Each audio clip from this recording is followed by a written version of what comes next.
Okay, let's take a look at every Premier League footballer and their absolute bona fide worst player to have ever pulled on the strip in recent years. I'm going to try and keep this Premier League centric as much as I can, but I might have to dip in the Championship for some clubs. Arsenal, Yaya Sanogo. I'm not sure how Yaya Sanogo ever thought he was going to carve out a career at Arsenal. It was almost as if Arsene Wenger had lost a bet or something. This was a fellow who nearly chucked it all in to become a postman. Suddenly he was starting up front against Bayern Munich in the Champions League, with his manager clearly showing early signs of onset dementia. This 6'3" beanpole never looked in danger of even blowing his nose in the direction of a goal. For God's sake, within 3 years he was struggling to do damage for Charlton Athletic in League One. The alleged striker is now 25 years old and has 40 career goals to his name, with half of those having come in the French lower leagues. Bournemouth, Jordan Ibe. Okay, maybe I'm being a bit harsh on Jordan Ibe, but I'm chucking him in here purely to remind Liverpool fans that they once proclaimed he was going to be the next Raheem Sterling. I'm sure they've been choking on their porridge every day since, as Sterling continues to score every week while Ibe rots away on the Bournemouth bench, desperately wondering what the trick is to crossing the damn ball. There's no trick, Ibe. You just kick it pretty hard. Brighton, Michael Mahoney-Johnson. To be fair, nobody's really underperformed for Brighton in the top flight that I can see, so I'm going to dip into the lower leagues for a lad I guarantee none of you have ever heard of. Probably not even the Brighton fans. Which begs the question how I've heard of him. Does he even exist? I mean, he probably shouldn't with a name like that. At a first touch straight out of the depths of hell. But the striker played 4 games on loan for them during the 97-98 season. He was terrible. Burnley, LUKAS. LUKAS JUTKIEWICZ. Born in Southampton to a Polish family and nearly ended up playing for the Republic of Ireland. Just goes to show what a mess our national team is. Now JUTKIEWICZ isn't a horrendous player. He scores a few in the Championship, but during his 3 years at Burnley, he looked as though he'd just been dragged in off the streets and handed a football for the first time in his life. 35 appearances, no goals. For a striker, how is that possible? Surely if you play that many times, you're going to end up scoring one by accident. Cardiff City, ANDREAS Cornelius. ANDREAS Cornelius was an £11 million purchase by Malky Mackay that enraged Vincent Tan so much that he ended up sacking the manager. You might say Tan knows about as much football as your great aunt Sheila, but even she could see that there was no hope for this fella. 8 appearances, he looked more suited to working down the local petrol station than anywhere near a football pitch. Chelsea, Winston Bogarde. Oh good lord, not Winston Bogarde. To be fair, you've got to hand it to this fella. A decorated footballer with a CV to be proud of. Bogarde was a Dutch striker, no goals and 20 caps mind, who ended up at Chelsea in 2000, couldn't get in the team, and then decided to see out the last 4 years of his career stuck in the reserves, gladly pocketing the cash. He played 11 times in 4 years, picking up 40k a week. I'm sure his kids were very proud, actually considering they probably got taken to Disneyland every second week, and no doubt had 3 private butlers to wipe their arse. They probably were. Crystal Palace, Connor Wickham. Yes, Connor Wickham has been unlucky with injuries, but I'm choosing him purely because he's 25 now,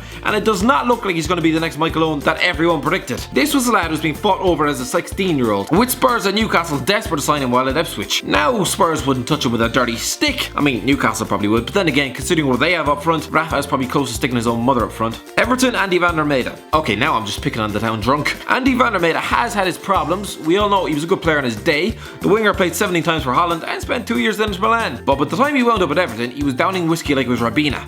No wonder he was terrible. Fulham, Steve Marlet. Again with Steve Marlet, there was talent. For God's sake, he was a hitman in France. He'd scored 6 times for the national team at a time when they were probably the best country on the planet. And then he wound up at Fulham for £11.5 million, scored 11 goals in 4 years, and was chucked back to France. Huddersfield Town, LAURENT DEPOITRE. Look, I know he works hard and needs a decent target man, but for £8 million, I want goals from my striker. And this fella scored a big fat 0 in 20 games this season. That is horrific. Leicester City, Junior Lewis. Junior Lewis spent 4 years at Leicester City before finally getting dumped on Hull City in 2004. The midfielder was not a great player. Within a couple of years he'd found his level at Edgware Town, Stevenage Borough, Welwyn Garden City and Hendon. God love him. Liverpool, JIMI TRAORE. I'm sorry, I know it's nearly 15 years later, but how the hell did Jimmy TRAORE win a Champions League? Whatever about Vladimir Smisser, whatever about Milan Barros, whatever about Harry Kewell with a wonky leg, how did TRAORE come out on top in 120 minutes against AC Milan? The fella could barely grasp the basics of defending. 3 months earlier he backheeled the ball into his own net against Burnley. Within a year his career was being flushed down the toilet to Charlton, Portsmouth and Birmingham. God, the Malian fullback was a horrendous nightmare. Man City, Bernardo CORRADI. I'd imagine when someone gets impossibly successful and rich, they must get inundated with requests from supermodels, which Man City essentially have over the last 10 years in the form of world-class players. The likes of Bernardo CORRADI must be that weird ex-girlfriend that this newfound millionaire doesn't want anyone to know about. In the days when Man City had to fish underneath public vending machines for spare change, CORRADI was the best they could afford, and by God he was woeful. 3 goals in 29 appearances, he'd be laughed out of the club if he ever dared to show his face in Manchester these days. Man United,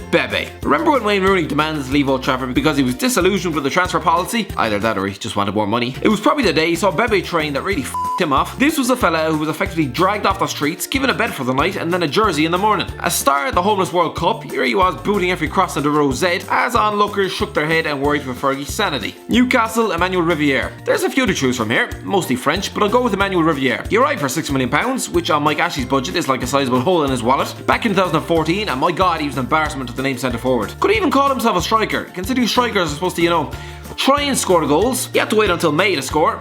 May against QPR, and yep, that was his only league goal for the club. 1 in 26 appearances. Absolutely woeful. Southampton, Ali Dia. With George Weah's son tearing it up for Celtic these days, Graham Souness is probably having PTSD flashbacks and waking up in the cold dead of night, reminded of that agent ringing him up to tell him all about Weah's supremely talented cousin. Turns out his client wasn't even related to the former Ballon d'Or winner in the slightest, and actually had the ball control of a dead elephant. Ali Dia was so horrific that after being substituted on the pitch for Southampton, he had to be dragged back off it 10 minutes later. He was never seen in the Premier League again. Surprisingly, Souness was. Tottenham, GRZEGORZ. Tottenham fans might wonder, why is it only now we've established ourselves as the Champions League side?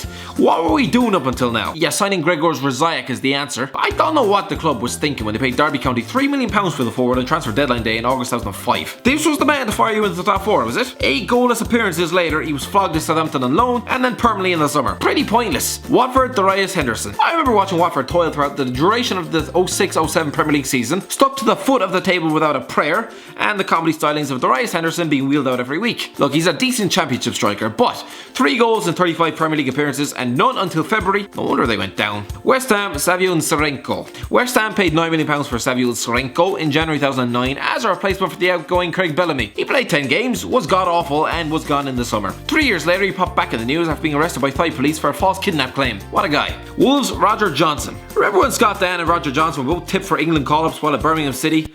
Not a chance. Johnson went off the rails at Wolves, with the centre-back reportedly turning up for training drunk. What a captain. And got relegated twice in a row. He now plays for Bromley, where he can no doubt get smashed on his couch in peace.